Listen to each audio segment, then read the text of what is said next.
ಬಂದಿದ್ದೀವಿ ಅಂದರೆ ನಮ್ಮ ಕೃಷಿ ಭೂಮಿ ಫಲವತ್ತಾದಂಥ ಭೂಮಿ. ಚಿಕ್ಕಬಳ್ಳಾಪುರ ಜಿಲ್ಲೆ ಶಿಡ್ಲಘಟ್ಟ ತಾಲೂಕಿನ ಜಂಗಮಕೋಟೆ ಹೋಬಳಿಯ 2824 ಎಕರೆ ಭೂಮಿಯನ್ನು ಕೈಗಾರಿಕಾ ಪ್ರದೇಶಕ್ಕೆ ಏನು ಸ್ವಾಧೀನಪಡಿಸಲಿಕ್ಕೆ ಪ್ರಯತ್ನವನ್ನು ಮಾಡಿದರೆ ಆ ಉದ್ದೇಶವನ್ನು ಇಟ್ಕೊಂಡು ಇವತ್ತು ನಾವು ಪ್ರತಿಭಟನೆಯನ್ನು ಮಾಡ್ತಾಯಿದ್ದೇವೆ. ಯಾವುದೇ ಕಾರಣಕ್ಕೂ ಕೂಡ ಈ ಭೂಮಿಯನ್ನು ನಾವು ಬಿಟ್ಕೊಡೋಕ್ಕೆ ಸಾಧ್ಯವಿಲ್ಲ. ಯಾಕಂದರೆ ಇದು ಫಲವತ್ತಾದಂಥ ಕೃಷಿ ಭೂಮಿ ಆಗೋದ್ರಿಂದ ಯಾವುದೇ ಕಾರಣಕ್ಕೂ ಕೂಡ ನಾವು ಈ ಭೂಮಿಯನ್ನು ಬಿಟ್ಕೊಡೋಕ್ಕಾಗೋದಿಲ್ಲ ಅಂತೇಳಿ ಇವತ್ತು ಇಡೀ ಸಾವಿರಾರು ಸಂಖ್ಯೆಯ ರೈತರು ಇವತ್ತು ಬಂದಿದ್ದಾರೆ. ಇವತ್ತು ತಾಲೂಕು ಆಡಳಿತಕ್ಕೆ ಮತ್ತು ಜಿಲ್ಲಾಡಳಿತಕ್ಕೆ ಸರ್ಕಾರಕ್ಕೆ ಎಚ್ಚರಿಕೆಯನ್ನು ನೋಡ್ತೇವೆ. ಇವತ್ತು ರೈತರು ಎಷ್ಟು ಜನ ಇವತ್ತು ನಾವು ಬೀದಿಗೆ ಬಂದಿದ್ದೇವೆ, ಇವತ್ತು ಎಷ್ಟು ಜನ ಬೀದಿಗೆ ಬಂದಿದೆ, ನಿಮ್ಮ ಗುಪ್ತಾಚಾರ ಏನಾಗಿದೆ, ಗುಪ್ತ ಇಲಾಖೆ ಏನಾಗಿದೆ, ತಾಲೂಕಿನ ಕಂದಾಯ ಇಲಾಖೆ ಏನಾಗಿದೆ, ಜಿಲ್ಲಾ ಇಲಾಖೆ ಏನಾಗಿದೆ, ಯಾರು ಇವತ್ತು ರೈತರು ಬೀದಿಗೆ ಬಂದಿದ್ದಾರೆ ಅವನ್ನ ಕನ್ಸಿಡರ್ ಮಾಡಿ ಇವತ್ತು ಕೈಗಾರಿಕೆ ಬೇಡ ಅಂತ ಹೇಳ್ಬೋದಲ್ಲ. ಇವತ್ತು ಯಾಕೆ ತಾವು ಹೇಳೋಕ್ಕಾಗೋದಿಲ್ಲ? ರೈತರ ಮಧ್ಯೆ ನೀವು ಇವತ್ತು ಘರ್ಷಣೆ ಮಾಡಕ್ಕೆ ಕೊಟ್ಟಿದ್ರೆ ತಾಲೂಕು ಆಡಳಿತ, ಜಿಲ್ಲಾಡಳಿತ, ಪೊಲೀಸ್ ಇಲಾಖೆ, ಗುಪ್ತ ಇಲಾಖೆ ಇಲ್ವಾ? ಇವತ್ತು ಬೆಳ್ಳಿ ಅಂಕಿ ಜನ ರೈತರನ್ನ ಇಟ್ಕೊಂಡು ಇವತ್ತು ಬೇರೆ ರೀತಿಯಲ್ಲಿ ನಾವೇನೋ ಪ್ರತಿಭಟನೆ ಮಾಡಿದ್ರೆ ಅವರೊಂದು ಪ್ರತಿಭಟನೆ ಮಾಡೋದು ಅಂದರೆ ರೈತರಲ್ಲಿ ಘರ್ಷಣೆ ಮಾಡಕ್ಕೆ ತಾವು ಬರ್ತಾ ಇದ್ರೆ ಜಿಲ್ಲಾಡಳಿತ, ತಾಲೂಕು ಆಡಳಿತ, ರಾಜ್ಯಾಡಳಿತ ಈ ರೀತಿ ಮುಂದುವರೆದ್ರೆ ಮುಂದೆ ಏನಾಗ್ತದೆ? ಇವತ್ತು ಸಮಾಜ ಕೆಟ್ಟ ರೀತಿಯಲ್ಲಿ ಪರಿವರ್ತನೆ ಆಗ್ತದೆ. ಇವತ್ತು ನಾವು ಭಾಳ ಶಾಂತ ರೀತಿಯಿಂದ ವರ್ತನೆ ಮಾಡ್ತಾ ಇದ್ದೇವೆ. ಇವತ್ತು ಮೊನ್ನೆ 25ನೇ ತಾರೀಕು ನಮ್ಗೆ ಎಷ್ಟೊಂದು ನೋವಾಗಿದೆ, ಮನಸ್ಸಿಗೆ ನೋವಾಗಿತ್ತು. ಆದರೂ ಕೂಡ ತಾಲೂಕು ಆಡಳಿತ, ಜಿಲ್ಲಾಡಳಿತದ ಮೇಲೆ ನಂಬಿಕೆ ಇಟ್ಟು ನಾವು ರೈತರ ಪರವಾಗಿ ನಿಮಗೆ ಸಹಕಾರವನ್ನು ಕೊಟ್ಟಿವಿ. ಇವತ್ತು ಪ್ರಜಾಪ್ರಭುತ್ವದಲ್ಲಿ ಏನು ಹಕ್ಕಿದೆ, ಮತದಾನ ಹಕ್ಕು, ಆ ರೀತಿ ತಾವು ಮಾಡಿದ್ರಲ್ಲ, ಅದು KEDB ಆಗ್ತಾನೇ ಇಲ್ಲ. ಆದರೂ ಕೂಡ ನಿಮಗೆ ನಾವು ಸಹಕಾರವನ್ನು ಕೊಟ್ಟಿರಿ. ಅಂದು ಒಳಗಡೆ ಬಿಡಲಿಕ್ಕೆ ನಮ್ಮನ್ನು ಬೆಳಗಡೆ ಬೀಳಕ್ಕೆ ನೀವು ಆಗಿಲ್ಲ. ಪೊಲೀಸಿನ ದರ್ಪಗಾಲಿಯಿಂದ ನಮ್ಮನ್ನು ತಡೆದ್ರಿ. ಇವತ್ತು ಅದೇ ರೀತಿ ಒಳಗಡೆನೂ ಕೂಡ ಒಂದು ಕೆಂಪುದು ಒಂದು ಬಿಳಿದು ಕೊಟ್ಟು ತಾವು ಮಾಡಿದ್ರಿ. ಆದರೆ ಅಂತಿಮವಾಗಿ ಎಣಿಕೆ ಮಾಡೋವೂ ಕೂಡ ನಮ್ಮನ್ನು ಕರೆಯಲ್ಲ. ಅಂದರೆ ಇದ್ಯಾವ ಪ್ರಜಾಪ್ರಭುತ್ವ ಅಥವಾ ಏನು ಸಹಕಾರ ಸಂಘಗಳ ನಿಬಂಧನೆ ಪ್ರಕಾರ ಇದೆಯಾ ಅಥವಾ ಪ್ರಜಾಪ್ರಭುತ್ವದಲ್ಲಿದೆಯಾ? ಆ ವಿಚಾರ ಇಟ್ಕೊಂಡು ಇವತ್ತು ನಾವು ಪ್ರತಿಭಟನೆಯನ್ನು ಮಾಡ್ತಾ ಇದ್ದೇವೆ. ಮೊನ್ನೆ ಸುಧಾಕರ್ ಅವರು ಮಂತ್ರಿಗಳಿಗೆ ನಾವು ಮನವಿಯನ್ನು ಮಾಡಿದ್ದೇವೆ. ಏನಿವತ್ತು ಭಾಳ ಇನುವಿಂದ ಮನವಿ ಮಾಡ್ತಾ ಇದ್ದೇವೆ. ಇವತ್ತು ತಾವೇನು ಇದೇ ಜಾಗದಲ್ಲಿ ಮುಂದೆ ಹೇಳಿದ್ರಿ, ಇವತ್ತು ಅಂಬೇಡ್ಕರ್ ಭವನದ ಸಂದರ್ಭದಲ್ಲಿ ತಾವೇನು ಹೇಳಿದ್ರಿ, ಯಾರು ಮುಂದೆ ಬಂದರೆ ಅವರಿಗೆ ನಾವು ಇವು ಕೈಗಾರಿಕೆಯನ್ನು, ಯಾರು ಜಮೀನು ಹೆಚ್ಚಿಗೆ ಕೊಟ್ಟರೆ ನಾವು ಕೈಗಾರಿಕೆಯನ್ನು ಮಾಡ್ತೇವೆ, ಕಡಿಮೆ ಕೊಟ್ಟರೆ ವಾಪಸ್ ಮಾಡ್ತೇವೆ. ಆ ಮಾತು ತಾವು ದಯಮಾಡಿ ಉಳಿಸ್ಕೊಳ್ಬೇಕು ಅಂತೇಳಿ ಸುಧಾಕರ್ ಅವರಿಗೆ ಹೆಚ್ಚು ಒತ್ತನ್ನು ಕೊಡ್ತೇವೆ. ಅವರು ಇನ್ನೊಂದು ಮಾತೇನು ಹೇಳಿದರು, ಹಸಿರು ವಸ್ತ್ರ ಹಾಕಿರೋರೆಲ್ಲ ರೈತರ ಅಂತ. ದಯಮಾಡಿ ಸುಧಾಕರಣ್ಣವರು, ಇಡೀ ರಾಜ್ಯದಲ್ಲಿ ಏನಾದರೂ ಇವತ್ತು ಕಾಂಗ್ರೆಸ್ ಬರಬೇಕಾದ್ರೆ ಇಡೀ ರೈತ ಕುಲ ಸರ್ಕಾರವನ್ನು ತರಲಿಕ್ಕೆ ಕಾರಣ. ಇದು ಅರ್ಥ ಮಾಡ್ಕೊಳ್ಬೇಕು. ತಾವು ಕೂಡ ಕಾರಣಕರ್ತರಾಗಿದ್ರಿ, ನಿಮ್ಮ ಮೇಲೆ ನಮ್ಗೆ ಗೌರವ ಇದೆ. ಆದರೆ ನೀವು ನಡ್ಕೊಂಡಂಥ ರೀತಿ ನಾವು ಸರಿ ಇಲ್ಲ. ಇವತ್ತು ನೀವು ಕಿಸಾನ್ ಕಾಂಗ್ರೆಸ್ ಇಟ್ಟಿದ್ರಲ್ಲ, ಅದು ಗೌರವ ಬರೋದಿಲ್ವೇ ಹಸಿರು ವಸ್ತ್ರಕ್ಕೆ? ಇವತ್ತು ನಾವು ಯಾಕೆ ಶಾಂತವಾಗಿದ್ದೀವಿ ಅಂದರೆ ಇಡೀ ರಾಜ್ಯಾದ್ಯಂತ ಇವತ್ತು ಗಲಾಟೆ ಆಗ್ತದೆ. ಆದರೆ ನಾವು ಈ ಜಿಲ್ಲೆ, ಈ ತಾಲೂಕು ಭಾಳ ಶಾಂತ ರೀತಿಯಿಂದ ಇರೋದು. ಇವತ್ತು ತಾವು ಇನ್ನೊಂದು ಮಾತು ಹೇಳಿದ್ರಿ, ಯಾರೋ ಸ್ನೇಹಿತರು ಹೇಳಿದ ರೀತಿ ತಾವು ಮಂತ್ರಿಗಳು ಮಾತಾಡ್ತಿರಲ್ಲ, ಇದು ನ್ಯಾಯನ? ಇವತ್ತು ಯೂನಿವರ್ಸಿಟಿ ಸುಂಡಳ್ಳಿಯಲ್ಲಿ ತಂದಿದ್ದಂಥದ್ದು ಸರ್ಕಾರ. ಆದರೆ ಆ ಸುಂಡಳ್ಳಿಯಲ್ಲಿ ಬಂದಂಥ ಸಂದರ್ಭದಲ್ಲಿ ತಾವು ಅರ್ಥ ಮಾಡ್ಕೊಳ್ಬೇಕು. 102 ಎಕರೆ ಜಮೀನು ತಾವು ಅರ್ಥ ಮಾಡ್ಕೊಳ್ಬೇಕು. 102 ಎಕರೆ ಜಮೀನು ಅಂತೇಳಿ ಜಿಲ್ಲಾಡಳಿತ ವರದಿ ಕೊಟ್ಟಿತ್ತು. ಆದರೆ ಮಾನ್ಯ ಜಿಲ್ಲಾಧಿಕಾರಿಗಳಾಗಿದ್ದಂಥ ದೀಪ್ತಿ ಕಾನಡೆ ಅವರು ಬೆಳಗ್ಗೆ 6 ಗಂಟೆಗೆ ಆ ಸುಂಡಳ್ಳಿ ಗ್ರಾಮಕ್ಕೆ ಹೋದಂಥ ಸಂದರ್ಭದಲ್ಲಿ 102 ಎಕರೆ ಜಮೀನು ಅಲ್ಲ, ಅದು ಬರೀ 35 ಎಕರೆ ಅಂತೇಳಿ ಡಿಕ್ಲೇರ್ ಆಯಿತು. ಮಾನ್ಯ ಸುಧಾಕರ್ ಅಣ್ಣವರೇ ಜ್ಞಾಪಕ ಇಟ್ಕೊಳ್ಳಿ. ಅದು ಒಬ್ಬ ಮಂತ್ರಿ ಅಲ್ಲ, 3 ಜನ ಮಂತ್ರಿಗಳು, ಕೋಲಾರ, ಚಿಕ್ಕಬಳ್ಳಾಪುರ ಮತ್ತು ಬೆಂಗಳೂರು ಗ್ರಾಮಾಂತರದ ಮಂತ್ರಿಗಳು. ರಮೇಶ್ ಕುಮಾರ್ ಅವರು ಕೋಲಾರದಿಂದ ಭಾಗವಹಿಸಿದ್ರು, ಬೆಂಗಳೂರು ಗ್ರಾಮಾಂತರದಿಂದ ನಾಗರಾಜ್ ಅಣ್ಣವರು ಭಾಗವಹಿಸಿದ್ರು, ನಮ್ಮ ಚಿಕ್ಕಬಳ್ಳಾಪುರದಿಂದ ರಾಮಲಿಂಗಾರೆಡ್ಡಿ ಭಾಗವಹಿಸಿದ್ರು. ಇದು ಮನವಿಯನ್ನು ತಿರಸ್ಕಾರ ಮಾಡಿದರು.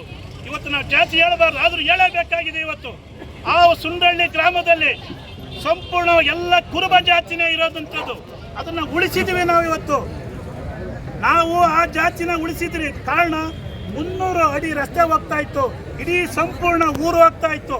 ನಮ್ಮ ಶಕ್ತಿಯಿಂದ ಉಳಿಸಿದ್ವಿ. ಅದೇ ರೀತಿ ತಾವು ಸುಧಾಕರ್ ಜ್ಞಾಪಕ ಬರಬೇಕು. ಆ ಏನು ಯೂನಿವರ್ಸಿಟಿ ಎಲ್ಲಿ ಮಾಡಿಲ್ಲ, ಜಂಗಮಕೋಟೆಯಲ್ಲೇ ಮಾಡಿದ್ದೀವಿ. ಇವತ್ತು ಜಂಗಮಕೋಟೆ ಹೋಬಳಿಯಲ್ಲಿ ತಾವು ಏನು ಆಪಾದನೆ ಮಾಡಿಸಿದ್ರಿ ಯಾರೋ ಬೇರೆಯವ್ರ ಕೈಲಿ, ಇದು ಅರ್ಥ ಮಾಡ್ಕೊಳ್ಬೇಕು. 90 ಎಕರೆ ಲೇಔಟ್ ಮಾಡಿದ್ರಿ ಅಂತ ಹೇಳಿದ್ರೆ ದಯಮಾಡಿ ಕಂದಾಯ ಇಲಾಖೆ, ಪೊಲೀಸ್ ಇಲಾಖೆ, ಸಂಬಂಧಪಟ್ಟ ಇಲಾಖೆ ಇವತ್ತು ತನಿಖೆ ಮಾಡಲಿ. ಏನಾದರೂ ಕೂಡ 90 ಎಕರೆ ಸೈಟ್ಗಳಾಗಿದ್ದರೆ ನಾವು ನಿವೃತ್ತಿಯನ್ನು ಹೊಂದುತ್ತೇವೆ. ಹೋರಾಟದಿಂದ, ರೈತರ ಹೋರಾಟದಿಂದ ತಾವು ಏನು ಮಾಡ್ತೀರಿ? ತಾವು ಮಾಧ್ಯಮದವರು ಕ್ವಶನ್ ಮಾಡಬೇಕು. ಮಾಧ್ಯಮದವರು ಕ್ವಶನ್ ಮಾಡಬೇಕಾಗಿದೆ. ಇವತ್ತು ಇನ್ನೊಂದು ಆಪಾದನೆ ತಾವು ಮಾಡಿದ್ರಿ, ಯಾರೋ ಹೇಳಿದ ರೀತಿಯಲ್ಲಿ ತಾವು ಆಪಾದನೆ ಮಾಡಿದ್ರಿ. 1,500 ರೂಪಾಯಿ ಕೊಟ್ಟು ಒಬ್ಬ ರೈತನಿಗೆ ನೀವು ಕೆಂಪು ಚೀಟಿ ಹಾಕಿದ್ರಿ ಅಂತ ಹೇಳಿದ್ರಲ್ಲ. ಮೊನ್ನೆ ನಾವು ಪ್ರೆಸ್ ಮೀಟಲ್ಲಿ ಆ ವ್ಯಕ್ತಿನ ಕರ್ಕೊಂಡ್ಬಂದಿದ್ವಿ. ಈಗೂ ಒಬ್ಬ ವ್ಯಕ್ತಿ ಇದ್ದಾನೆ. ನಾವು 1,500 ಕೊಡಬೇಕಾದ್ರೆ ನಮಗೆಲ್ಲಿ ಇಂಕ ಬಂತು? ನಾವು ಯಾರ ಹತ್ರ ಹೋಗಿದ್ವಿ? ಮೂಲತಃ ರೈತ, 3/4 ಎಕರೆ ಜಮೀನಿರೋಂಥ ರೈತ, ತಂದೆನ ಕಳ್ಕೊಂಡಂಥ ರೈತ.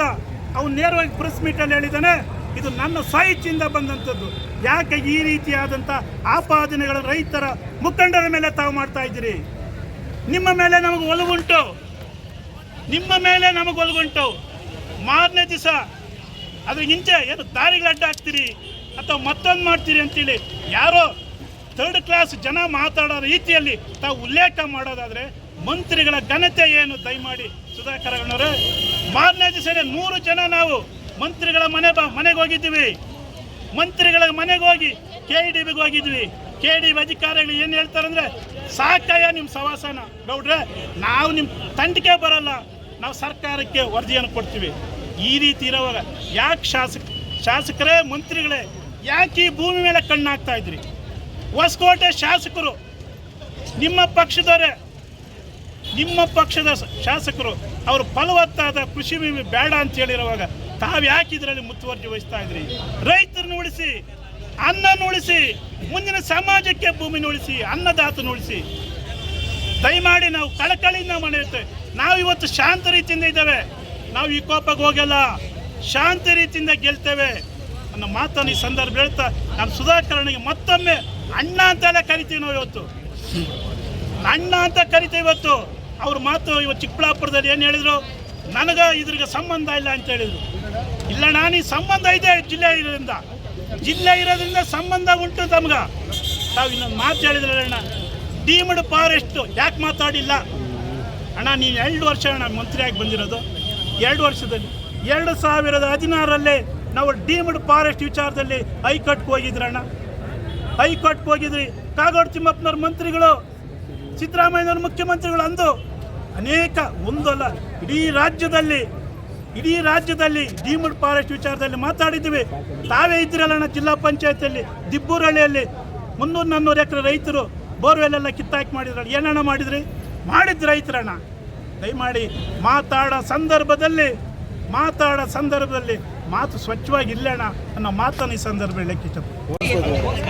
ಇಡೀ ರಾಷ್ಟ್ರಕ್ಕೆ ಹಾಲನ್ನು ಸರಬರಾಜು ಮಾಡುವುದರಲ್ಲಿ ಪ್ರಮುಖ ಪಾತ್ರ ವಹಿಸಿರುವಂಥ ಈ ಜಿಲ್ಲೆಯ, ಈ ತಾಲೂಕಿನ ರೈತರು ಇಡೀ ರಾಷ್ಟ್ರದಲ್ಲೇ ಉತ್ಕೃಷ್ಟವಾದಂಥ ಫಲವತ್ತಾದ ಕೃಷಿ ಭೂಮಿ ಅಂತೇಳಿ ಹೆಸರು ಪಡೆದಂಥ ಶಿಡ್ಲಘಟ್ಟ ತಾಲೂಕಿನ ಜಂಗಮಕೋಟೆಯ ಹೋಬಳಿಯ ಭೂಮಿ ಅಂತಾರಾಷ್ಟ್ರೀಯ ಮಟ್ಟದಲ್ಲಿ ಬರಡು ನೀರನ್ನು 1500ರಿಂದ 2000 ಅಡಿಗಳವರೆಗೆ ಯಾವುದಾದ್ರೂ ಇತಿಹಾಸ ಇದ್ದರೆ ಇದೇ ಚಿಕ್ಕಬಳ್ಳಾಪುರ ಜಿಲ್ಲೆಯ ಈ ಒಂದು ಜಂಗಮಕೋಟೆಯ ಹೋಬಳಿಯ ಫಲವತ್ತಾದ ಭೂಮಿಯ ನೀರು ಕೂಡ ಇವತ್ತು ವಿಶೇಷತೆ. ಅದರಲ್ಲೂ ಕೂಡ ಇಡೀ ಪ್ರಪಂಚದಲ್ಲಿಯೇ ಪಿರಮಿಡ್ ಆಕಾರದಲ್ಲಿ 120ರಿಂದ 200 ಅಡಿಗಳವರೆಗೂ ಕೂಡ ಬಾವಿಗಳನ್ನು ಕೊರೆದು ಇವತ್ತು ಜೀವನ ಮಾಡಿರುವಂಥ ಈ ಒಂದು ಭೂಮಿ ಇವತ್ತು ಕಣ್ಣು ಮರೆಯಾಗುವಂಥ ಸಂದರ್ಭ ಬಂದಿದೆ. ಅಣ್ಣ ತಮ್ಮಂದ್ರೆ, ಏನಿವತ್ತು 2824 ಎಕರೆ ಭೂ ಪ್ರದೇಶವನ್ನು ಇವತ್ತು ಕೈಗಾರಿಕಾ ಹೆಸರು ಹೇಳಿ ಕಾರ್ಪೊರೇಟ್ ಕಂಪನಿಗಳಿಗೆ ತುದಿಗಾಲ ಮೇಲೆ ನಿಂತು ಇವತ್ತು ಕೊಳ್ಳಿಕ್ಕೆ ಬಂದಿದ್ದಾರೆ. ಇವತ್ತು ರಾಜಕಾರಣಿಗಳ ಹುಮ್ಮಸ್ಸಿನಿಂದ ಅಂದರೆ ರೈತ ಯಾವುದೇ ಕಾರಣಕ್ಕೂ ಕೂಡ ಈ ಭೂಮಿಯನ್ನು 1 ಇಂಚು ಭೂಮಿಯನ್ನು ಕೂಡ ನಾವು ಕೊಳ್ಳಲಿಕ್ಕೆ ಸಾಧ್ಯ ಇಲ್ಲ. ಕಾರಣ ಫಲವತ್ತಾದಂಥ ಕೃಷಿ ಭೂಮಿ. ಇವತ್ತು ಕೈಗಾರಿಕೆ ಎಲ್ಲಿ ಆಗಬೇಕು ಅನ್ನೋದ್ರ ಬಗ್ಗೆ ಒಂದು ತೀರ್ಮಾನ ಆಗಬೇಕಾಗಿದೆ. ಕೈಗಾರಿಕಾ ನೀತಿಯ ಪ್ರಕಾರ ಕೃಷಿ ಭೂಮಿಯಲ್ಲಿ ಫಲವತ್ತಾದ ಕೃಷಿ ಭೂಮಿಯಲ್ಲಿ ಆಗಬಾರದು ಅಂತೇಳಿ. ಆದರೆ ಇಂದು ರಾಜಕಾರಣಿಗಳ ಕುಟುಂಬಕ್ಕಿಂದ ಇವತ್ತು ಈ ಭೂಮಿಗೆ ಕೈ ಹಾಕಿದರೆ, ಇದು ದಯಮಾಡಿ ಈ ಒಂದು ಭೂಮಿಗೆ ನೀವು ಕೈ ಹಾಕಿದ್ದಾದ್ರೆ ಇಡೀ ರಾಜಕಾರಣಿಗಳು 1980ರಲ್ಲಿ ರೈತನ ಎದುರಾಕೊಂಡಂತ ಸರ್ಕಾರ ಇಲ್ಲ. ಅನೇಕ ಮುಖ್ಯಮಂತ್ರಿಗಳು ಮನೆಗೆ ಹೋಗಿದ್ದಾರೆ. ಇವತ್ತು ರಾಮಕೃಷ್ಣ ಹೆಗಡೆ ಅವರು ಕೂಡ ಮನೆಗೆ ಹೋದಂಥದ್ದು ತಾವು ಜ್ಞಾಪಿಸಬೇಕಾಗಿದೆ. ಗುಂಡೂರಾವ್ ಅವರು ಮನೆಗೆ ಹೋದಂತ ಜ್ಞಾಪಿಸಬೇಕಾಗಿದೆ ರೈತರ ವಿರೋಧವಾಗಿ. ಅದೇ ರೀತಿ ಅನೇಕ ಮಂತ್ರಿಗಳು ಕೂಡ ಇವತ್ತು ಮನೆಗೆ ಹೋಗಿದ್ದಾರೆ. ನಾವು ಮನವಿಯನ್ನು ಮಾಡಿದ್ದೇವೆ 1 ವರ್ಷದಿಂದ ಈ ಕೃಷಿ ಭೂಮಿಯನ್ನು ವಾಪಸ್ ಮಾಡಿ ಅಂತೇಳಿ. ಆದರೆ ಇದುವರೆಗೂ ಕೂಡ ತಾವು ಕಣ್ಣು ಮುಚ್ಚಾಲೆ ಆಟ ತಾವು ಮಾಡ್ತಾ ಇದ್ದೀವಿ. ಶಾಸಕರೇ ಮತ್ತು ಮಂತ್ರಿಗಳೇ, ನಮ್ಮ ಭೂಮಿ ನಮಗೆ ಬೇಕು. ಏನು ಮೊನ್ನೆ ನೀವು ನಡೆದಂತ 25ನೇ ತಾರೀಕಿನ ಒಂದು ರೈತರ ಮತ್ತು ಅಧಿಕಾರಿಗಳ ಮಧ್ಯೆ ಏನು ಸಂಗ್ರಹ ಮಾಡಿರುವಂತ ವಿಚಾರದಲ್ಲಿ ನಮಗೆ ಲೋಪ ಆಗಿದೆ. ಇವತ್ತು ಏನು 2823 ಎಕರೆಯ ರೈತರು ಇವತ್ತು ಒಂದು ಅಂಕಿ ಅಂಶಗಳ ಪ್ರಕಾರ 1166 ಜನ ಅಂತೇಳಿ ತಾವೇ ಕಂದಾಯ ಇಲಾಖೆಯಲ್ಲಿ ಕೊಟ್ವಿ. ಆದರೆ ಅಂದು 1086 ಅಂತ ಕೊಟ್ರಿ. ಅಂತಿಮವಾಗಿ ಏನು ಮತದಾನ ಮಾಡಲಿಕ್ಕೆ ಬಂದಂತ ಸಂದರ್ಭದಲ್ಲಿ ಏನು ತಾವು 802 ಜನ ಅಂತ ತಾವೇನು ಹೇಳಿದಿರಿ, ಇದು ಅಂಕಿ ಅಂಶದಲ್ಲಿ ಸಂಪೂರ್ಣವಾಗಿ ವಿಫಲ ಆಗಿದೆ. ಇವತ್ತು ನಾವು ಬಂದಿರೋಂಥದ್ದು ಒಂದೇ ವಿಚಾರ, ಏನಿವತ್ತು ಅಂದು ನಡೆದಂತ ಘಟನೆ ನಾವು ಖಂಡಿಸ್ತೇವೆ. ಯಾಕಂದ್ರೆ ನಮ್ಗೆ ಮೋಸ ಆಗಿದೆ. ಪ್ರಜಾಪ್ರಭುತ್ವದಲ್ಲಿ ಮತದಾನ ಅನ್ನೋದು ಎಲ್ಲರಿಗೂ ಹಕ್ಕೈತೆ. ಆದರೆ ಹಕ್ಕು ಮಾಡುವಂತ ಸಂದರ್ಭದಲ್ಲಿ ಪರವಾಗಿ ಆಗ ಅಥವಾ ವಿರೋಧವಾಗಿ ಒಬ್ಬರು ಇರಬೇಕಾಗಿತ್ತು. ಆದರೆ ಎಣಿಕೆ ಮಾಡೋ ಸಂದರ್ಭದಲ್ಲಿ ಯಾರ ಪರ ಅಥವಾ ವಿರೋಧವಾಗಿ ಇರಬೇಕಾಗಿತ್ತು. ಏನು ಇಲ್ಲದರೆ ಏಕಾಏಕಿ ಇವತ್ತು ನೀವು ಅದರ ನಿರ್ಧಾರವನ್ನು ಮಾಡಿದ್ರಿ. ಇದು ಶುದ್ಧವಾದಂತ ಅಪಾದನೆ ಅಂತೇಳಿ ನಾವು ಮೊನ್ನೆ ಕೂಡ ಸಂದರ್ಭದಲ್ಲಿ ಒತ್ತಾಯವನ್ನು ಮಾಡಿದೆ. ಈಗಲೂ ಕೂಡ ಇವತ್ತು ಜಿಲ್ಲಾಡಳಿತ ಸಂಪೂರ್ಣವಾಗಿ ಈ ವಿಚಾರದಲ್ಲಿ ವಿಫಲ ಆಗಿದೆ. ಅದನ್ನು ಖಂಡಿಸಿ ಇವತ್ತು ತಾಲೂಕು ಕಚೇರಿ ಮುಂದೆ ಇವತ್ತು ನಾವು ಧರಣಿಯನ್ನು ಕೂತಿದ್ದೇವೆ. ಯಾಕೆ ನಾವು ಇವತ್ತಿಲ್ಲಿ ಬಂದಿದ್ದೇವೆ ಅನ್ನೋದ್ರ ಬಗ್ಗೆ ಒಂದು ನಮ್ಮ ವಿಭಾಗಾಧಿಕಾರಿಗಳು ಅಥವಾ ನಮ್ಮ ಡಿಸ್ಟ್ರಿಕ್ಟ್ ನಮ್ಮ ವಿಭಾಗದ DSP ಅವರು ಈಗ ನಮ್ಮ ಅಳಿಲು ಏನು, ನಮ್ಮ ಅಳಿಲು ಏನು 2824 ಎಕರೆ ಕೈಗಾರಿಕಾ ಪ್ರದೇಶಕ್ಕೆ ತಗೊಳ್ತಿಂತೇಳಿ ಏನು ಹೇಳಿದ್ರು, ಅಂದಿನಿಂದನೂ ಕೂಡ ನಾವು ಶೇಕಡವಾರು ರೈತರು ಅಂದ್ರೆ ನಮ್ಮ ಅಂದಾಜಿನ ಪ್ರಕಾರ ನಾವು 95 ಭಾಗ ಕೊಡಲ್ಲ ಅಂತೇಳಿ ನಾವು ನಮ್ಮಗಳ ವಾದ ಇತ್ತು. ಆದ್ರೆ ಮಾನ್ಯ ಅನೇಕ ಹೋರಾಟಗಳ ನಂತರ ಇವತ್ತು ಮಂತ್ರಿಗಳಾಗಿರ್ಬೋದು, ಸಂಬಂಧಪಟ್ಟಂತ ಉಸ್ತುವಾರಿ ಮಂತ್ರಿಗಳಾಗಿರ್ಬೋದು, ಆಗದಿದ್ದಾಗ ನಾವು ನೇರವಾಗಿ ಮಾನ್ಯ ಮುಖ್ಯಮಂತ್ರಿಗಳ ಗಮನಕ್ಕೆ ತಂದ್ವಿ. ಮುಖ್ಯಮಂತ್ರಿಗಳು ಏನು ಹೇಳಿದ್ರು, ರೈತರ ಅಹವಾಲನ್ನು ಮಾಡಿ ಅಂತ ಏನು ಹೇಳಿಲ್ಲ. ಇದು ಸ್ಪಷ್ಟವಾಗಿ ಹೇಳ್ತೇವೆ. MD ಪಾಟೀಲ್ ಅವ್ರನ್ನ ಭೇಟಿ ಮಾಡ್ರಿ, ನೀವು ಕೊಡೋದಿಲ್ಲ ಅನ್ನೋ ಏನೋ ಸಂದೇಶವನ್ನು ಕೊಡ್ತೀವಿ, ನೀವು ಕೂತು ಚರ್ಚೆ ಮಾಡಿ ಅಂತಿಮ ಮಾಡಿ ಅಂತೇಳಿ MD ಪಾಟೀಲ್ ಅವರ ಗಮನಕ್ಕೆ ತಂದ್ರು ಮಾನ್ಯ ಮುಖ್ಯಮಂತ್ರಿಗಳು. ನಮ್ಮ ಸ್ನೇಹಿತರು ಹೋಗಿದ್ರು. ತನ್ನಂತರ ನಾವು 2 ದಿನ ಮತ್ತೊಂದು ಸರಿ ಕೂಡ ಭೇಟಿ ಮಾಡಿದ್ವಿ. ಆದ್ರೆ ನಮ್ಮ ಉಸ್ತುವಾರಿ ಮಂತ್ರಿಗಳು ಸುಧಾಕರಣ್ಣವರು ಕೂಡ ನಮಗೆ ಒಂದು ನಿಯೋಗ ಹೋಗಿದ್ವಿ ಅವ್ರ ಮನೆಗೆ, ನಿಮ್ಮನ್ನು ಕರೆದು ಮಾತಾಡ್ತೀವಿ ಅಂತ ಒಂದು ಆಶ್ವಾಸನೆಯನ್ನು ಕೊಟ್ಟಿದ್ದು. ಇದು ಯಾವಾಗ, ಹೋದ ವರ್ಷ ಡಿಸೆಂಬರ್ ಅಲ್ಲಿ ನಾವೇನು ಅಪೀಲ್ ಮಾಡಿದ್ವಿ ಸರ್ಕಾರದ ಮೇಲೆ. ಅಂದು MB ಪಾಟೀಲ್ ಅವರು ಕೈ ಬರಹದಲ್ಲಿ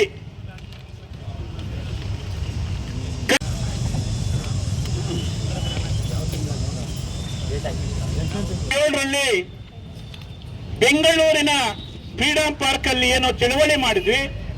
ಅಂದು ಮಾನ್ಯ MB ಪಾಟೀಲ್ ಅವರು ಸ್ವತಃ ಕೈ ಬರಹದಲ್ಲಿ ಕೊಟ್ಟರು. ಯಾವುದೇ ಕಾರಣಕ್ಕೂ ಕೂಡ ಜಂಗಮಕೋಟೆ ಹೋಬಳಿಯ 13 ಹಳ್ಳಿಗಳ ವಿಚಾರದಲ್ಲಿ ನಾವು ಯಾವುದೇ ನಿಮ್ಮ ತೀರ್ಮಾನ ಆಗುವವರೆಗೂ ಕೂಡ ನಾವು ಮುಂದುವರಿಯಲ್ಲ ಅಂತೇಳಿ ಹೇಳಿದ್ರು. ಕರೆದು ಮಾತಾಡೋ ಅಂತೇಳಿ ಕೂಡ ಹೇಳಿದ್ರು. ಆದ್ರೆ ಅವರು ಬಹಳಷ್ಟು ದಿವಸ ಪ್ರಯತ್ನ ಆಗಿಲ್ಲ. ನಾವು ಮತ್ತೆ ಜಿಲ್ಲಾಧಿಕಾರಿಗಳ ಕಚೇರಿ ಇರ್ಬೋದು ಅಥವಾ ಫ್ರೀಡಂ ಪಾರ್ಕ್ ಅಲ್ಲೂ ಕೂಡ ದೊಡ್ಡ ಮಟ್ಟದಲ್ಲಿ ಚಳುವಳಿಗಳನ್ನು ಮಾಡಿದ್ವಿ. ಕೃಷ್ಣ ಬೈರೇಗೌಡರು ಕೂಡ ಹೋದಂತಹ ಸಂದರ್ಭದಲ್ಲಿ ಏನ್ ಹೇಳಿದ್ರು, ನನಗೆ ಒಂದು ಜವಾಬ್ದಾರಿಯನ್ನು ಕೊಟ್ಟಿದ್ದಾರೆ ಮುಖ್ಯಮಂತ್ರಿಗಳು, ಸ್ಪಷ್ಟವಾಗಿ ಹೇಳಿದ್ದಂಥದ್ದು. ನನಗೆ ಜವಾಬ್ದಾರಿಯನ್ನು ಕೊಟ್ಟಿದ್ದಾರೆ ಮುಖ್ಯಮಂತ್ರಿಗಳು, ನಿಮ್ಮ ಅಹವಾಲನ್ನು ಕೇಳಿ ರೈತರಿಗೆ ನಾನು ಅಭಯ ಹಸ್ತಾ ಇದ್ದೇನೆ. ಇದೇ ಭಾಷೆಯಲ್ಲಿ ಮಾನ್ಯ ಕೃಷ್ಣ ಬೈರೇಗೌಡರು ಹೇಳಿದ ಮಾತು. ತಹಶೀಲ್ದಾರ್ ಕೊಟ್ಟರು ಅಥವಾ ನಮ್ಮ ಜಿಲ್ಲಾಧಿಕಾರಿಗಳು ಕೊಟ್ಟರು ಗೊತ್ತಿಲ್ಲ, ಅಲ್ಲೇ ಡ್ರೋನ್ ಹಾರಾಡಕ್ಕಿಡ್ತು. ತಮ್ಮ ಗಮನಕ್ಕೂ ಕೂಡ ನಾವು ಕೊಡುವಂತಹ ಸಮಸ್ಯೆ ಉದ್ಭವ ಆಯ್ತು. ಏನಪ್ಪಾ, ಇಂಥ ರಾಜ್ಯದ ಮುಖ್ಯಮಂತ್ರಿಗಳೇ ನಮಗೆ ಭರವಸೆ ಕೊಟ್ಟ ಮೇಲೆ ಯಾಕೆ ಡ್ರೋನ್ ಹಾರಾಡ್ತದೆ ಅಂತೇಳಿ ನಮಗೆ ಸಂಶಯ ಮೂಡಿತು. ನಾವು ಮತ್ತೆ ಸಚಿವರನ್ನ ಮತ್ತೆ ಮುಖ್ಯಮಂತ್ರಿಗಳನ್ನು ಕೂಡ ಭೇಟಿ ಮಾಡಿದ್ವಿ. ಭೇಟಿ ಮಾಡಿದ ನಂತರ ಏನು 25ನೇ ತಾರೀಕು ನಮ್ಮ ಸಚಿವರು, ಉಸ್ತುವಾರಿ ಸಚಿವರು ಇಲ್ಲಿ ನಮ್ಮ ಅಂಬೇಡ್ಕರ್ ಭವನದ ಪೂಜೆಯ ಸಂದರ್ಭದಲ್ಲಿ ಬಹಿರಂಗವಾಗಿ ಆಹ್ವಾನವನ್ನು ಕೊಟ್ಟರು. ಇದು ನಮ್ಮ ದಂಡಾಧಿಕಾರಿಗಳಿಗೂ ಕೂಡ ಬಹಳ ಸ್ಪಷ್ಟವಾಗಿ ಗೊತ್ತಿದೆ. ಬಹಿರಂಗವಾಗಿ ಕೊಟ್ಟಾಗ ನಮಗೆ ರಾಜ್ಯದ ಜವಾಬ್ದಾರಿತವಾದ ಅಧ್ಯಕ್ಷರು ಹೇಳಿದ್ರು, ಗೌಡ್ರೆ ಅವರು ನಿಮ್ಗೆ ಟೋಪಿ ಹಾಕ್ತಾರಾ, ದಯಮಾಡಿ ನೀವು ಒಪ್ಪಿಗೆ ಮಾಡಿ ಅಂತೇಳಿ ನಮ್ಮ ರಾಜ್ಯಾಧ್ಯಕ್ಷರಂತ ಕೋಡಿಹಳ್ಳಿ ಚಂದ್ರಶೇಖರ್ ಅವರು ನಮಗೆ ವೈಯಕ್ತಿಕವಾಗಿ ಮತ್ತು ಫೋನ್ ಮುಖಾಂತರ ಹೇಳಿದ್ರು. ಆದರೆ ನಾವು ಇಲ್ಲಿನ ಶಾಸಕರಾಗಿರ್ಬೋದು, ದಂಡಾಧಿಕಾರಿಗಳಾಗಿರ್ಬೋದು ಅಥವಾ ಜಿಲ್ಲಾಡಳಿತದ ಮತ್ತು ಮಂತ್ರಿಗಳ ನಮಗೇನೋ ಒಂದು ರೀತಿ ಒಳ್ಳೇದಾಗ್ಬೋದು, ಸಹಾಯ ಮಾಡ್ತಾರೆ, ರೈತನ ಒಕ್ಕಲೆಬ್ಬರಿಸಲ್ಲ ಅಂತೇಳಿ ನಾವು ಮನಸ್ಸಿನಿಂದ ಇಲ್ಲಿ ನಮ್ಮ ಸ್ನೇಹಿತರಿಗೆಲ್ಲ ಅವರು ಹೋರಾಟ ಸಮಿತಿಯ ಜವಾಬ್ದಾರಿ ನಾವು ಒಪ್ಪಿಕೊಂಡ್ವಿ. ಆಯ್ತಣ್ಣ ನಾವೆಲ್ಲ ಬರ್ತೇವೆ ಅಂತೇಳಿ.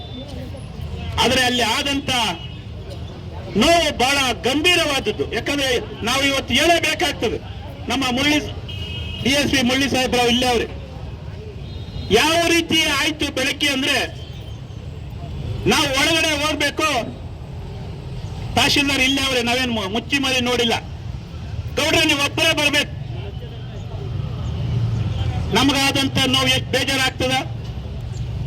ಅಲ್ಲಿ ಇನ್ನೊಬ್ಬ ರೈತ ನಮ್ಮ ಸ್ನೇಹಿತನ್ನೇ ಒಳಗಡೆ ಬಿಡಿಲ್ಲ. ಅಂದ್ರೆ ಪೊಲೀಸರ ತರ್ಪವನ್ನು ಕೂಡ ಅಲ್ಲಿ ಬಳಸ್ಕೊಂಡ್ರು. ಬಹಳ ಬೇಸರವಾದ ಮಾತು ನಾವು ಹೇಳ್ತೇವೆ. ಕೋಪದಲ್ಲಿ ಇದ್ದೀವಿ.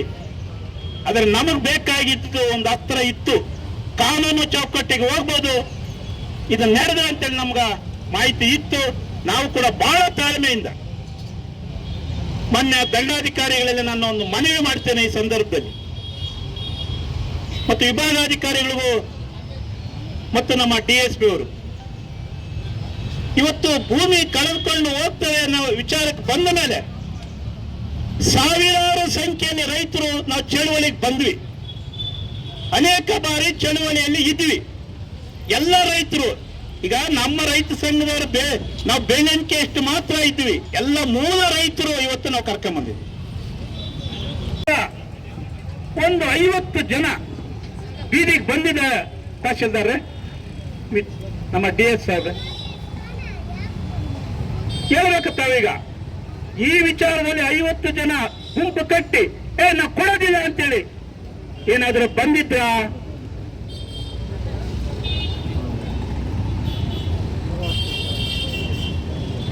ಯಾರಾದ್ರೂ ಅಲ್ಲ. ನಮ್ಮ ಪ್ರಶ್ನೆ, 50 ಜನ ಒಂದು ಪ್ರತಿಭಟನೆ ಮುಖಾಂತರ ತಮ್ಮ ಹತ್ರ ಬಂದಿದ್ರ? ಬರೆದಿದ್ರು ಕೂಡ ನಮ್ಮ ಆಪಾದನೆ ಮಾನ್ಯ ತಹಶೀಲ್ದಾರ್ ಅವರೇ ಆ ಹಿಂದಿನ ದಿನ 2 ಸಂಘಟನೆಯ ಹೆಸರು ಹೇಳ್ಕೊಂಡು ನೋಟಿಸ್ ತಗೊಂಡ್ರಿ ಅಂತೇಳಿ ನಮ್ಮ ನೇರವಾದಂತ ಆಪಾದನೆ. ನಾವು ನೋಟಿಸ್ ಕೊಟ್ಟಿಲ್ಲ, ಯಾಕಂದ್ರೆ ನಮಗೆ ಅವಶ್ಯಕತೆ ಇಲ್ಲ. ಯಾಕೆ ನಾವು ನೋಟಿಸ್ ಕೊಡ್ಬೇಕು? ಇಡೀ ಸೋಮವಾರ ನಮ್ಮ ಜೊತೆಗಿರುವಾಗ ಅಲ್ಲಿ ಬಹಳ ನೋವಾಯ್ತು. DS ಸಾಹೇಬ್ರೆ ಕೇಳಿಸ್ಕೋಬೇಕಷ್ಟೇ. ಮಾತಾಡ್ಬೇಡ್ರಿ.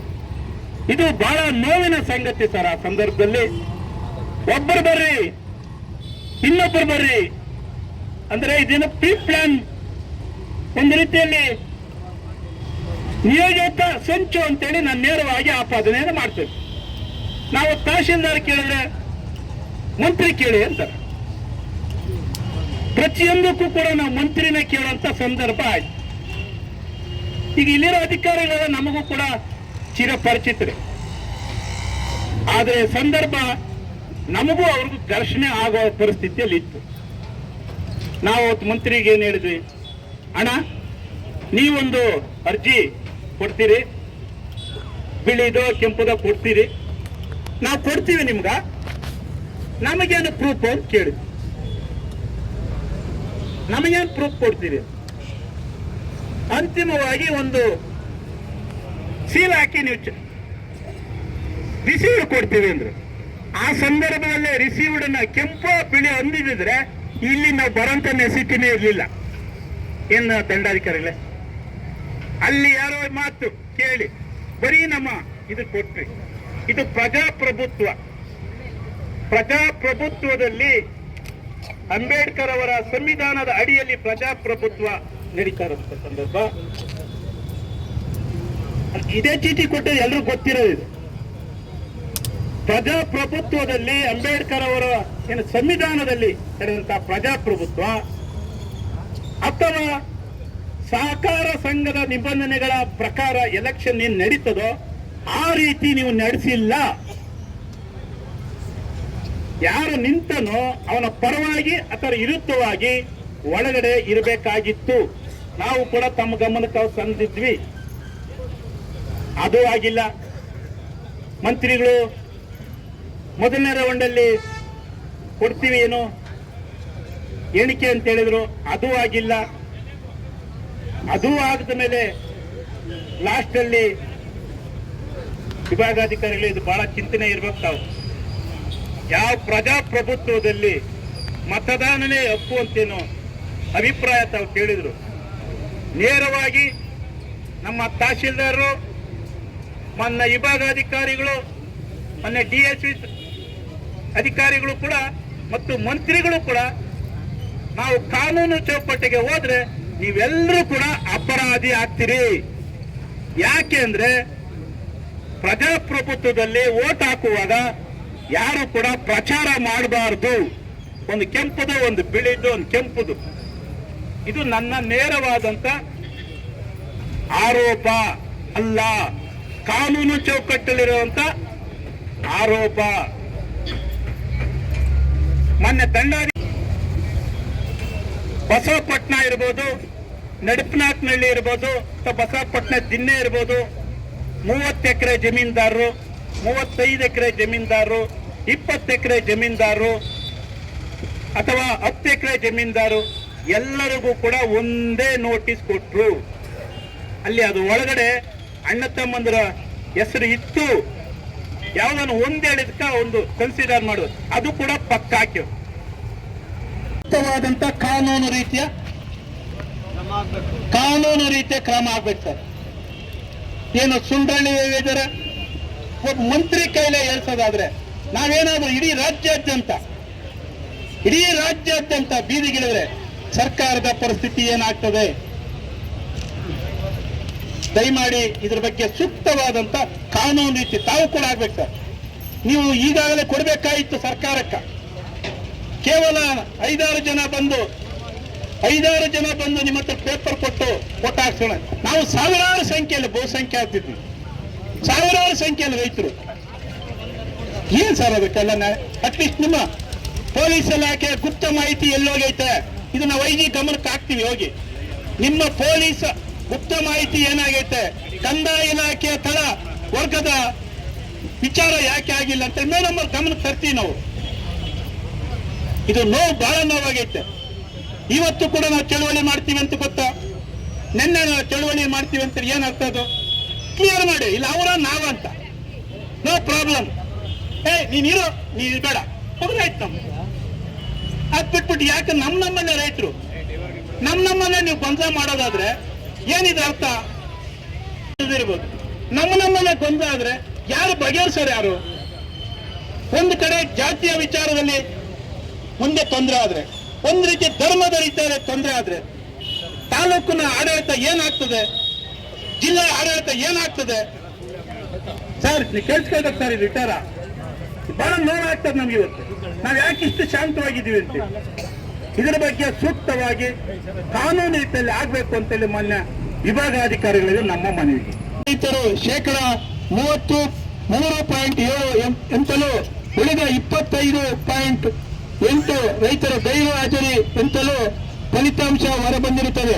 ಆದರೆ ನಮ್ಮ ಅಂದಾಜಿನ ಅಂಕಿಅಂಶಗಳ ಪ್ರಕಾರ 75%ಕ್ಕೂ ಹೆಚ್ಚು ರೈತರು ಒಪ್ಪಿಗೆ ಇಲ್ಲವಾದರು ಮತ್ತು ಎಕರೆವಾರು 80%ಕ್ಕಿಂತಲೂ ಹೆಚ್ಚು ಹಾಗೂ ಮಾನ್ಯ ತಹಶೀಲ್ದಾರ್ ಅವರು ನೀಡಿರುವ ತಿಳುವಳಿಕೆ ನೋಟಿಸ್ಗಳು ಕೂಡ ಅನೇಕ ರೈತರಿಗೆ ಉದ್ದೇಶಪೂರ್ವಕವಾಗಿ ತಲುಪದಿರುವುದು ನಮ್ಮ ತಾಲೂಕಿನ ತಹಶೀಲ್ದಾರ್ ಅವರ ಕರ್ತವ್ಯ ಲೋಪ ಮತ್ತು ರೈತ ವಿರೋಧಿ ಧೋರಣೆಯಾಗಿದೆ. ಈ ಭಾಗದಲ್ಲಿ ಏನು ಮಾತು ಕೊಟ್ಟಿದ್ರು ಆ ಮಾತಂತೆ ನಡ್ಕೊಳ್ಳಿ ಅಂತ ಅವರು ಯಾರು ಮುಂದೆ ಇದ್ದಾರೋ ಅವ್ರು ಟಿಕ್ಕರ್ ಮಾಡಿ ಅಷ್ಟೇನಾ? ನಿಮಿಷ ಇವತ್ತು ಮೊನ್ನೆ MLA ಇರ್ಬೋದು, ಮೊನ್ನೆ ಮಂತ್ರಿ ಇರ್ಬೋದು, ಅಥವಾ MLC ಅವರು ಇರ್ಬೋದು, ಅಥವಾ ಇನ್ನೊಂದು ಯಾವುದೋ ಸಹಕಾರ ಸಂಘಗಳಲ್ಲೂ ಕೂಡ ಆದ್ಮೇಲೆ ತಿರುಗಿ ಮತ್ತೆ ನಿಂತಿರೋರ್ನ ಯಾರಾದ್ರು ಇದುವರೆಗೆ ಇತಿಹಾಸ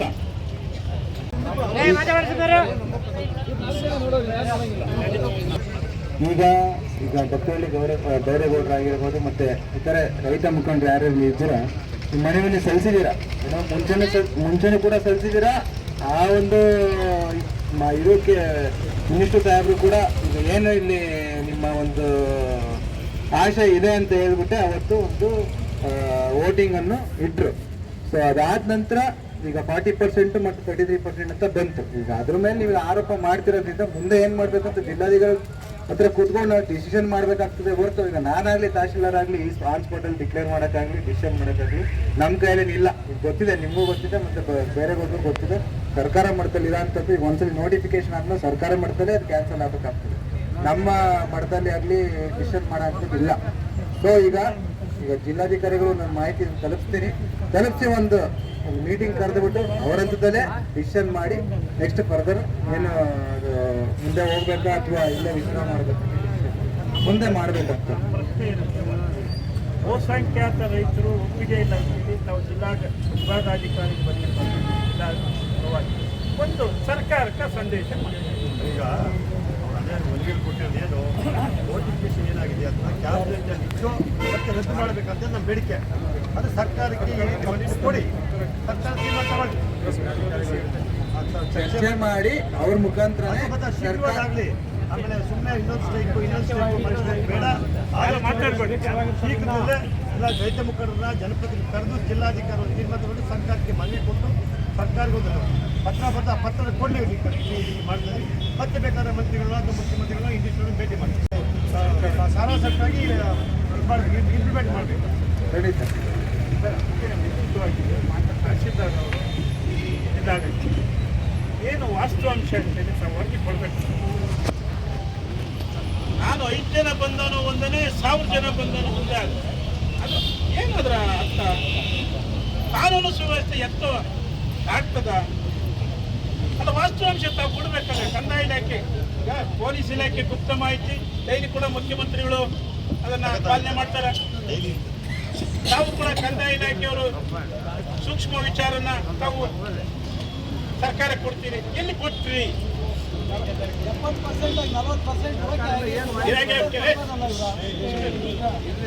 ಪ್ರಶ್ನೆ ಈ ರೀತಿ ಆದ್ರೆ ತಾಲೂಕು ಆಡಳಿತ, ಜಿಲ್ಲಾಡಳಿತ ಯಾವ ಎತ್ತೆ ಹೋಗ್ತದ?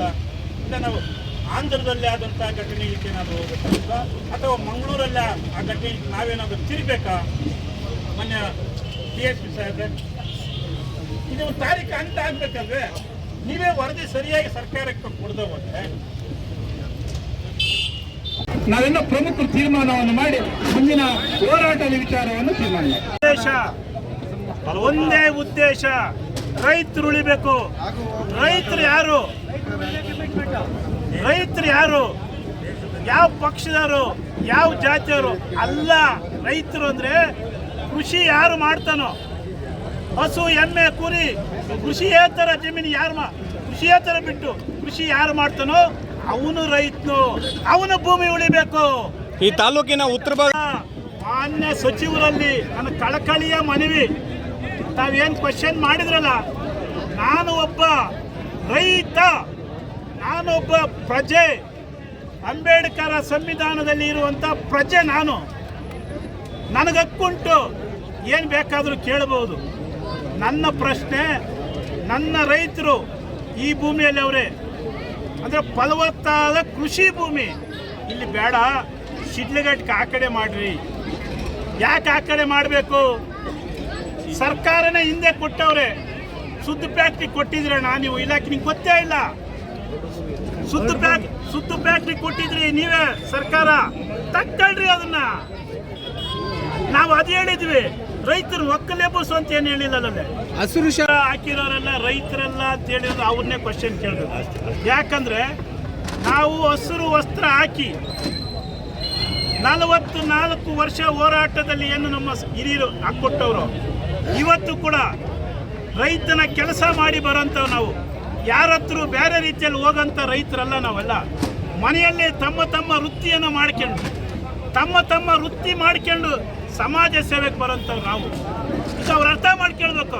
ಅವ್ರ ಮನೆಗೆ ಹಸಿರು ಶಾಲೆ ಅವ್ನು ಕೇಳಲಿ. ಕಾಂಗ್ರೆಸ್ ಅಲ್ಲಿ ಒಂದು ವಿಂಗ್ ಐತೆ ಹಸಿರು ಶಾಲೆ, ಅವ್ನು ಕೇಳಿ ಹೋಗಿ, ನಮ್ಮನ್ನೇ ಕೇಳ್ಬೇಕು. ಸರಿಗ ಇವತ್ತು ರಿಯಲ್ ಎಸ್ಟೇಟ್ ಪರವಾಗಿರೋರು ಯಾರು? ನಾವು ಇಲ್ಲಿರೋರು ಯಾರು ಸೈಟ್ಗಳು ಮಾಡಿದ್ವಾ, ಜಮೀನು ತಗೊಂಡಿದ್ವಾ, ಲೇಔಟ್ ಮಾಡಿದ್ವಾ? ಮಾನ್ಯ ಮಂತ್ರಿಗಳನ್ನ ಕೇಳಬೇಕು, ತಾವೆಷ್ಟು ಲೇಔಟ್ ಮಾಡಿದ್ವಿ. ನಾವಂತೂ ನಮ್ದು ಒಂದೇ ಗುರಿ, ಫಲವತ್ತಾದ ಕೃಷಿ ಭೂಮಿನ ರೈತನ ಬಿಡಿ, ಫಲವತ್ತಾದ ಕೃಷಿ ಭೂಮಿನ ರೈತರಿಗೆ ಬಿಡಿ, ಒಂದೇ ಸ್ಲೋಗನ್. ನಾವೇನು ಸೈಟಿಗೆ ಮಾಡಿರೋರಲ್ಲ, ಆಮೇಲೆ ಸೈಟಿಗೆ ಹೌದು ನಮ್ಮನ್ನ ತಾವು ಹೇಳ್ತೀರಲ್ಲ, ನಾವು ರೈತರನ್ನ ಉಳಿಸ್ಕೊಂಡ್ರೆ ಯಾರು ಲೇಔಟ್ ಮಾಡಿರೋರು? 2800 ಎಕರೆ ಯಾವನಾನ ಲೇಔಟ್ ಮಾಡೋನ? ಇವತ್ತು ತಮ್ಮೊಂದನ್ನು ಕ್ವಶನ್ ಮಾಡಿದ್ವಿ. ಸುಂಡ್ರಳ್ಳಿಯಲ್ಲಿ 90 ಎಕರೆ ಸೈಟ್ ಅಂತೇಳಿ ಪ್ರೂವ್ ಮಾಡಲಿ, ಇದು ಪ್ರೂವ್ ಮಾಡಲಿ ಅವರು. ನಾವು ನಿವೃತ್ತಿ ಹೊಂದ್ತೇವೆ. ಇವತ್ತು 1 ಎಕರೆ ಕೂಡ ಆಗಿಲ್ಲ. ಏನು 2016ರಲ್ಲಿ ಇಟ್ಟಂತ ದಾಖಲೆ ತಮ್ಮ ಪ್ರದರ್ಶನ ಮಾಡಿದ್ದೇವೆ ನಾವು ಇವತ್ತು. 2016ರಲ್ಲಿ ಯಾಕೆ ಇವತ್ತು ನೀವು ಈ ರೀತಿ ದ್ವಂದ್ವ? ಅದು ಕೂಡ ಯೂನಿವರ್ಸಿಟಿ ಹೇಳಿದ್ರಲ್ಲ, ಯಾವ ಜಿಲ್ಲೆಯಲ್ಲಿ ಐತೆ? ಅಥವಾ ಬೇರೆ ತಾಲೂಕಲ್ಲಿ ಐತೆ, ಅದೇ ಹೋಬಳಿಯಲ್ಲಿ ಐತೆ. ಒಂದು ತಮ್ಮ ಗಮನಕ್ಕೆ ನಾವು ತರ್ತೇವೆ. ರಾಜಣ್ಣವರು MLA ಇದ್ರು, ಶಿವಶಂಕರ್ ರೆಡ್ಡಿಯವರು ಮಂತ್ರಿ, ಕೃಷಿ ಮಂತ್ರಿ. ಏನಿವತ್ತು ಸಾಧ್ಲೆಯಲ್ಲಿ ಫೀಡ್ ಫ್ಯಾಕ್ಟ್ರಿ ಬಂದೈತೆ, ನಮ್ಮ ಎಲ್ಲ ಯೂನಿಯನ್ನಿನ ನೌಕರು ನಮ್ಮ ಹತ್ರ ಬಂದರು, ಇದು ಏನಾದರೂ ಮಾಡಿ ಈ ಒಂದು ಫ್ಯಾಕ್ಟ್ರಿನ ನಮ್ಮಲ್ಲಿ ಉಳಿಸ್ಬೇಕು ಅಂತೇಳಿ. ಆಗ ನಾವು ಯಾರೋ ಹಿರಿಯರನ್ನ ಕೇಳಿದ್ವಿ, ಮಂತ್ರಿ ಮೇಲೆ ಫೈಟ್ ಮಾಡಬೇಕಾದ್ರೆ ನಮ್ಗೆ ಏನಾದರೂ ಅಸ್ತ್ರ ಬೇಕಲ್ಲ ಅಂತ. ಯಾರೋ ಒಬ್ಬ ಟೆಕ್ನಿಕಲ್ ಆಗಿ ಹೇಳಿದ್ರು, ಇದು ಏನು ಗೋರಿಬಿದ್ನೂರಲ್ಲಿ ಫ್ಯಾಕ್ಟ್ರಿ ಮಾಡೋಕೆ ಕೊಡ್ತಿರೋ ಜಾಗ 11 ಕಿಲೋಮೀಟ್ರ್ ಸುತ್ತಾಕೊಂಬರ್ಬೇಕು, ರೈಲ್ವೆ ಅಡ್ಡ ಆಗ್ತದ ಅಂತೇಳಿ. ಆಗ ನಮ್ಮ ತಾಲೂಕು ಅಧ್ಯಕ್ಷ ಮಂಜು ಅವರಲ್ಲಿ ಮಂಜು ಅಂತೇಳಿ ಮಂತ್ರಿ ಇದ್ರಾಗ, ವಿಶ್ವಗಂಪನ ಮಂತ್ರಿ. ಆಗ ಹಾಸನಾಂಬ ದೇವಸ್ಥಾನ ಕಾರ್ಯಕ್ಕೆ ಹೋಗಕ್ಕೆ ರೆಡಿ ಆಗಿದ್ರು ಅವರು. ಅವತ್ತು ರಾತ್ರಿ ನಾವು ಭೇಟಿ ಮಾಡಿದ್ವಿ. ಅಣ್ಣ ಹಿಂಗೆ ಆಗಿಬಿಟ್ಟೈತೆ, ನಮ್ಮ ರಾಜ್ಯಾಧ್ಯಕ್ಷನ ಕರ್ಕೊಂಡೋಗಿ ಗಮನಕ್ಕೆ ತಂದ್ವಿ. ಏನಾಗಬೇಕು? ಫ್ಯಾಕ್ಟ್ರಿ ನಮ್ಮಲ್ಲಿ ಆಗಬೇಕು. ಅಲ್ಲಿ ಅಧಿಕಾರಿಗಳು ಏನು ಹೇಳಿದ್ರು, ಟೆಕ್ನಿಕಲಿ ಸಮಸ್ಯೆ ಐತೆ, 11 ಕಿಲೋಮೀಟ್ರು ಸುತ್ತಾಕ್ಬೇಕು ಒಂದು ಲಾರಿ. ಇದು